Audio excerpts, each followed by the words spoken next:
जिथे सत्य तिथे आम्ही. जी नमस्कार, मैं शमसुद्दीन नूरुद्दीन कुरैशी, वत्सला ताई नायक नगर, चेंबूर. हमारा जो ये मास ग्रुप है वो वत्सला ताई नायक नगर में डेवलप कर रहा है. इसको 2006 से इसने ये प्रोजेक्ट लिया है. नानजी छेड़ा ने, पीएनआर बिल्डर है जो 2006 से 20 साल हो गया. 20 साल से अभी तक लोगों को परेशान करके बैठा हुआ है और अभी तक रिहेब को कंप्लीट नहीं किया है. जबकि गवर्नमेंट का ये आदेश है, हाई कोर्ट का आदेश है कि रिहेब को जब तक कंप्लीट नहीं होती है, जब तक सेल बिल्डिंग को पूरा नहीं किया जाए. वो सेल बिल्डिंग को अभी 3 तारीख का उसका बर्थडे है, 3 तारीख को या 4 तारीख को उसको अपने बर्थडे के टाइम पे लोगों को चाबी बांटने के चक्कर में उसको फुल ओसी नहीं मिला है, अभी तक पार्ट ओसी मिला है वहाँ का. लेकिन रिहेब बिल्डिंग की हालत ऐसी कर दी है कि जबकि अभी हाई कोर्ट का एक आदेश हमने देखा था कि हाई कोर्ट का आदेश है कि जब तक रिहेब बिल्डिंग को भी पूर्ण ओसी नहीं मिलती है तब तक उसमें रहवासियों को रहने की इजाज़त नहीं है. तो अब ये 2020 में इन्होंने एक लॉटरी किया था. लॉटरी करके कुछ लोगों को रहने के लिए छोड़ दिया. आज तक उसमें पीने का पानी नहीं है. लोग नीचे से आके पीने का पानी लेके जाते हैं. इन्होंने रॉयल्टी नहीं भरा, इन्होंने उसका असेसमेंट टैक्स नहीं भरा. असेसमेंट टैक्स अगर नहीं भरेंगे तो जो रहने वाले गरीब लोग हैं जो गवर्नमेंट के आश्रय पे रहते हैं, उनका एक झोपड़ा है, उसके बदले में उनको एक 300 स्क्वायर फीट का घर दे दिया जाए. वो 300 स्क्वायर फीट के घर के बदले में इन्होंने 269 का घर दिया है. जबकि डीसीपीआर 2034 के हिसाब से इनके ऊपर लागू हो चुका था 304 का, लेकिन इन्होंने वो भी नहीं किया. हम लोगों ने काफ़ी कंप्लेनें की. प्रशासन कहीं भी जो एसआरए का प्रशासन है वो किसी कि कोई कंप्लेंट को सुनता नहीं है, उसको एकदम कचरे में डाल दिया जाता है. या तो वापस उसका रिप्लाई बिल्डर को दिया जाता है कि आप बताओ हमको, हम क्या जवाब दें. तो इस तरह का इन लोगों की हालत है. फायर ब्रिगेड का एनओसी के लिए हम लोगों ने बार बार कंप्लेंट डाला है. वहाँ पे फायर ब्रिगेड की एनओसी ओसी नहीं मिलना चाहिए क्योंकि वहाँ फायर ब्रिगेड गाड़ी का एंट्री ही नहीं है बिल्कुल भी. दूसरा, हमारी जो पार्किंग थी एसआरए की, वो पार्किंग को पूरी तरह से खा गया है. पार्किंग वहाँ पे नहीं है बिल्कुल भी. और पानी का हमारा मसला है, लीकेज का मसला है. हमने बिल्डिंग स्ट्रक्चर ऑडिट के लिए डाला हुआ है क्योंकि 5 साल हो गया लोगों को वहाँ रहते हुए. 10 साल से नीचे का जो बेसमेंट है, ग्राउंड भरा हुआ है पानी से, तो वो उसकी तो बिल्डिंग पहले ही कमजोर हो चुकी है.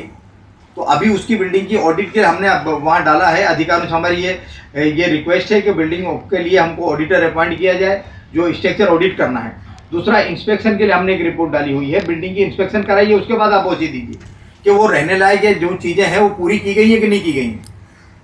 इसके लिए ये जो बिल्डर है बार बार लोगों को धमकाता है, डराता है, लोगों को जान से मारने की धमकी देता है. लोगों को बोलता है कि तुम मेंबर नहीं हो, इसके जो सेक्रेटरी हैं वो मेंबर नहीं है उसके. इस तरह की बातें करते हैं. यानी लोगों को दबाने के लिए जो और दूसरे लोग हैं उनको रिश्वत देता है. लोगों को, किसी को घर दे दिया है, जिसको घर मिल चुका है उनको घर दे दिया है. जो 2012 साल से जो लोग पढ़े उनको अभी तक घर नहीं बांटा है उन्होंने. जो 2024 में जिनका तोड़ा है उनको 3-3 घर दे दिए वापस, जिनको घर मिल चुका है उसमें. तो इस चीज़ की एक तो इंक्वायरी की जाए उसकी कि इस तरह से क्यों हो रहा है. क्योंकि किसी चेयरमैन को इस तरह से लालच देना और किसी चेयरमैन को इस तरह से ये कर देना. हमारे जो वत्सला के एक चेयरमैन है उनको तो घर दे दिया उन्होंने. अभी जो लॉटरी 24 लोगों की लॉटरी किया है उन्होंने, 24 लोगों की लॉटरी में उनका घर का नाम आया है, जबकि उन्होंने पहले ले चुका है. तो ये इस तरह का, जबकि वो ईमानदार आदमी है, उन्होंने उस चीज़ को एक्सेप्ट नहीं किया है. लेकिन बाद बिल्डर वो रिश्वत देने के चक्कर में उसको ये डाला है कि जो 12 साल 10 साल से जिनका घर टूटा है उनको घर पहले देना चाहिए, कि 2024 में उनका टूटा है उनको देना चाहिए. इसलिए ताकि हमारे फेवर में बात करें. और लोगों को बोलते हैं कि 4 आदमी का आप साथ छोड़ दो, बाकी का फिर हम लोग तुम्हारा काम कर देंगे. अगर 4 आदमी को साथ में रखे तो हम तुम्हारी जो समस्या है उनको और बढ़ाएंगे, कम नहीं होने देंगे. जो 4 आदमी हम लोग का जो बाकी है, हम लोगों को ऊपर रीचेकिंग के लिए डाला हुआ है. जबकि जो बिल्डर होता है वो लोगों का घर पात्र करा के देता है, उसकी जिम्मेदारी लेता है. वो जो भाड़ा मांगता है, जो अपना घर मांगता है, 10 साल बाद, 4 साल बाद, 5 साल बाद उनसे पैसा भी मांगता है. और उनको अगर वो कुछ नहीं देते हैं, उनकी बात नहीं सुनते हैं, तो उनको अपात्र करने के लिए डालता है. और प्रशासन को इस तरह से कैसे लेना चाहिए. प्रशासन का एक जो सक्षम प्राधिकारी है वो उसको पात्र करता है, वो फिर चैलेंज करता है. जबकि ये प्रशासन के मुंह पे तमाचा है इस चीज़ का कि एक बिल्डर के कहने पे वापस अपनी अधिकारी की चीज़ को रिजात के लिए डाला जाए वापस.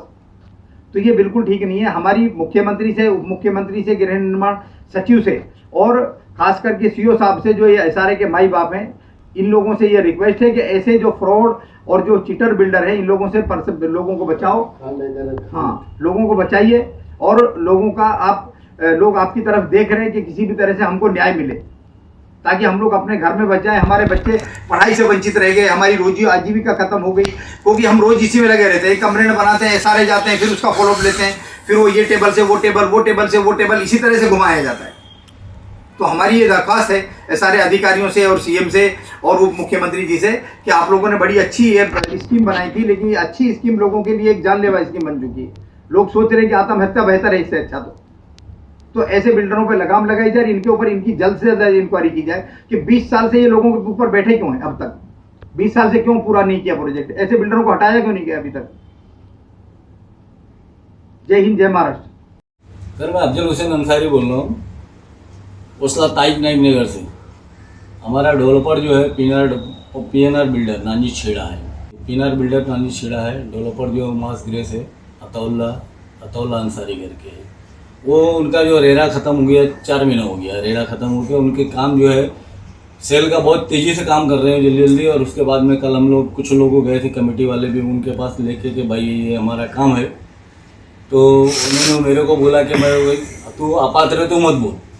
तो सर मैं अपात्र हूँ वो ठीक है, लेकिन उसके ऊपर तो एफआईआर वाला है बंदा, वो तो उसके ऊपर एफआईआर हुआ है। एफआईआर तो कम से कम हमारे पास नहीं है, वो भी वो हिसाब से देखा जाए इशारे के हिसाब से वो भी अपात्र हो गया। तो मेरा ये अपील है सीओ साहब से कि ऐसा अपात्र बिल्डर को या क्रिमिनल बिल्डर को ये स्कीम ना दिया जाए आगे कोई भी, और इसी स्कीम में इनको ख़त्म किया जाए और इनके ऊपर कार्रवाई की जाए जल्द से जल्द।